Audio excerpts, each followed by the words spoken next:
Be a nice audience, okay? Oh, where's your audience? Lots of laughing. Lots of all right. Thank you. All right, so I usually have to give a little disclaimer at the beginning of the act. So the junior program works for if you're people under 21 because they have the bars and such here. And so you audition once to get into the program, and you audition again to be able to perform. You put together an act and present it to them, and they tell you if it's good enough. So there are usually lots of kids here, so I put together a great act about lots of games, lots of interaction with the kids, and they said we don't like it. I guess the magic wasn't strong enough, and said make it more sophisticated. So I went back at them with the routine about space and time and quantum mechanics, and they also sort of dropped and they said fine, do whatever you want. But that was the only act they ever cleared.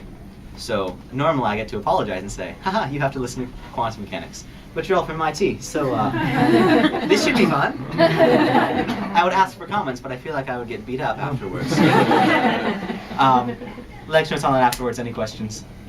All right. So my name is Braden. I have been performing here for about a year. I grew up in a family full of engineers. And what that does is it teaches you to look at the world very differently. Because instead of looking at the world in terms of things that are around you, you want to understand how they work, how they work together, stuff like that. And so it gives you a very unique view of the world. It's sort of like when you walk into the castle and you see this impossible magic happening all around you. Your whole perception of what's real changes. And so I'd like to mix some of this science, some of this magic to give you a new view of the world. Before we get into some of the crazy stuff, start with something simple. Two-dimensional world, a piece of paper, has only 3 parts to it. It has 1 dimension of space. Why don't we close the door? Want to close the door? Thank you. Maybe we should start over. Better. I'm serious. We're fine. Thank you. 1 dimension of space. This is forward and backwards. 2 dimensions of space. This would be left and right. And it's all traveling through time. Pretty simple. Nice model of a piece of paper, but we're a bit more complicated. We have 1 of space, forward and backwards. We have 2 of space, left and right. But somewhere in the middle, we actually have 3 of space, up and down. And for each of the 3 of space, we have some time. The first being the past, the next, the future. And somewhere in the middle, we have the present. 3 of time for each of the 1, 2, 3 of space. We live in this world of space, and we travel through this realm of time. They're 2 very abstract concepts, but they both serve to make it the one universe that we all live in. That's what I'd like to share with you today, is a new view of the universe. Starting off with space. William Shakespeare said all the world's a stage, and it's exactly what it is, like a piece of paper that we can all walk around on and talk on. But like we said, 3 dimensions. Take lots of these pieces of paper and stack them on top of each other to create a big box. It's a very nice box that we all live in. But it's huge, very, very big universe. 50 is a very big number. And so we have to first find where we are. Go ahead and say stop for me whenever you'd like. Go ahead and say stop whenever you'd like. Stop. Right here? Yeah. All right. So this is going to your place in our little model universe. You're going to take a look at it, and I'm not, because this is going to be your personal place. Everybody got it? Mm-hmm. It's going to be your personal place in this little universe, but here's the problem. It's very, very big. Lots of things are happening. It's very easy to get mixed up. It's very easy to lose your place. Not on top? Perfect. So how do you look at the whole world then? How do you understand that? Well, build a model. Instead of all 52, take a look at 1, 2, 3, 4, 5. Take a look. 1, 2, 3, 4, 5. Was your card in there? Yeah. Perfect. We don't have to build a new model. 1, 2, 3, 4, 5. It's great. We're scientists. We're really, really smart. We can count to 5. But it doesn't mean anything until we can relate it back to the real world. So take off the layer of the model, throw it back in the real world. 1, 2, 3, 4. So through all the models and the crazy equations if no one can understand, scientists can apply it to the real world and make their own place a little bit more clear. Thank you.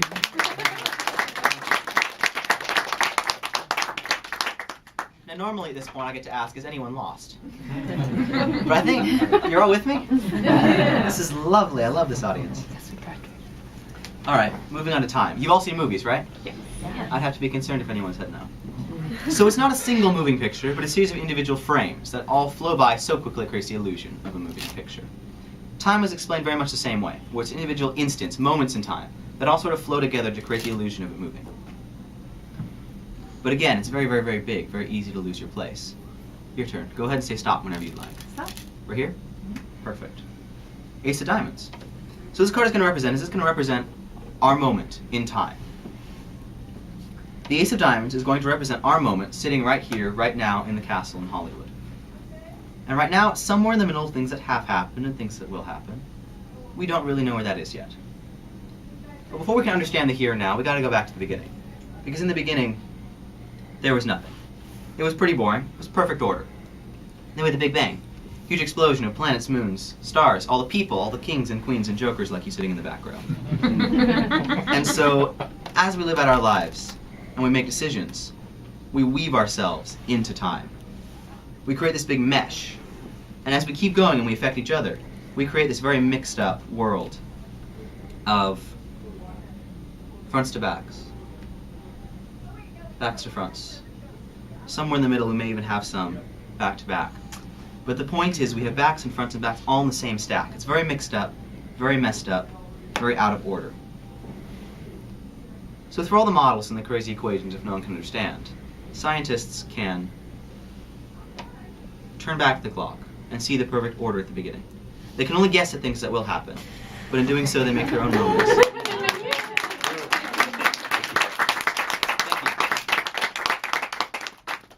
And again, that's where I start to lose people. So anyone lost? One. All right. It's good. It's a new record. All right. Quantum. This one's always fun to go over with an audience of kids. I feel so bad when I have to do this for kids. So here's what we get. Quantum particles. Study things that are very, very, very small, because when you get that small, physics stops working. Things take on multiple states at the same time, and really weird things start to happen. So this is going to be a little quantum particle. When you get quantum, things can take on multiple states at the same time. That's very complicated. So you can take a look at these cards that can be either folded the long way or folded the short way. Likewise, they can either be folded face up or face down, but not both. They can only be in one state at a time. So we'll put one inside the other, fold it around. And this is going to be our little model. Because when you go quantum, really weird things start to happen. You end up with one playing card that wants to be both face up and face down at the exact same time. And so people look at this and go, this is crazy, this is ridiculous, this isn't science, this is magic. So what are they going to do? Break it down. You can see this piece very clearly folded face down. This piece very clearly folded face up. But the magic of quantum is the fact that these two pieces can in fact be one and the same.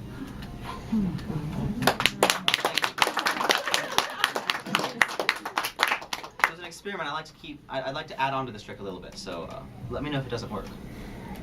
How then do you describe a quantum particle if it had multiple states? Is you break it down even further. You can break it into 4 pieces. And there are 4 quantum numbers.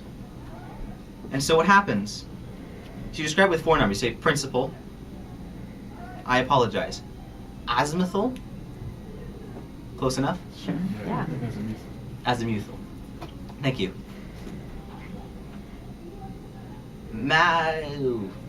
Shoot, what's the last one? Radial? And then spin. So what happens is you take these 4 numbers, and what you do is you take them all and you put them together. Thank you. And once you put them together, you get a single quantum particle. And that's the trick. Thank you. So that's an experiment. It's an add-on. Does that work? Yeah. Wonderful. Thank you. So move on to something a little bit more fun. Multiverse. This one's fun. People see this all the time in science fiction. It's the parallel universes. 2 worlds that are the same. They're made up of the same 52 cards. But they're a little bit different. Like they'll be red instead of blue. They'll be shuffled a little bit different. This is why I need someone to come play a game with me. Preferably someone who's handled cards before. And this is always fun because no one raises their hand. Thank you. You gonna come on up? Thank you. What's your name? Chloe. Chloe. Nice to meet you. So go ahead and pick a stack, whichever one you like. All right. And then I'd like you to shuffle that. Like, Any way that you Anyway? like, just whenever you're happy that it's shuffled. And I love this because it means we get to see our shuffles.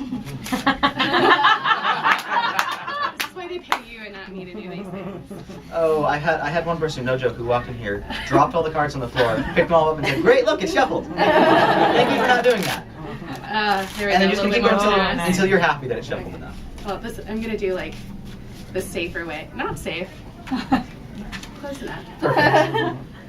You happy? Yes. Perfect. We have two different universes. Very different, very mixed up. But they are still playing cards, still a game. And we're both really good at shuffling. So Thank you. what we're going to do is we're going to switch packs. So we're both dealing with the stuff we haven't touched yet. And you didn't rig this pack? No. Perfect. I want you to hold it towards you. Spin out a little bit. Pull out any card that you like and just put the rest down on the table. Don't let anyone see that card.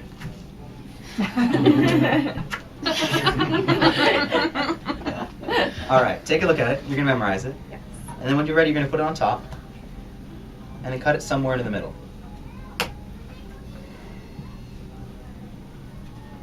Then we're going to trade back. So we're both taking one stack that we originally chose and shuffled. So I'd like you to go through that and pull out the card that you chose. I'm going to go through and pull out the card that I chose.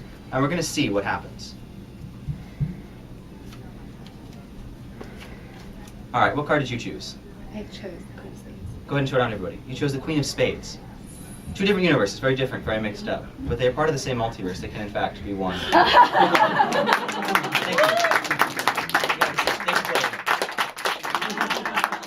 Thank you. All right. Look at space and time and quantum and the multiverse. They're four pieces of science, four pieces that make up the one universe that we all live in and share. And so what happens is as we learn to understand science and we can apply it to the world around us, we can go and we can build and create things.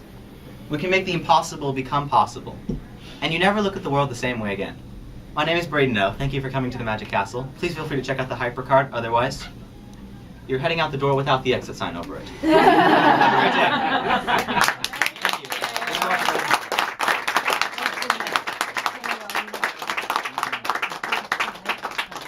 So feel free to come up and check it out. Otherwise, that door. And you can feel free to pick it up, whatever you like. It's a fun little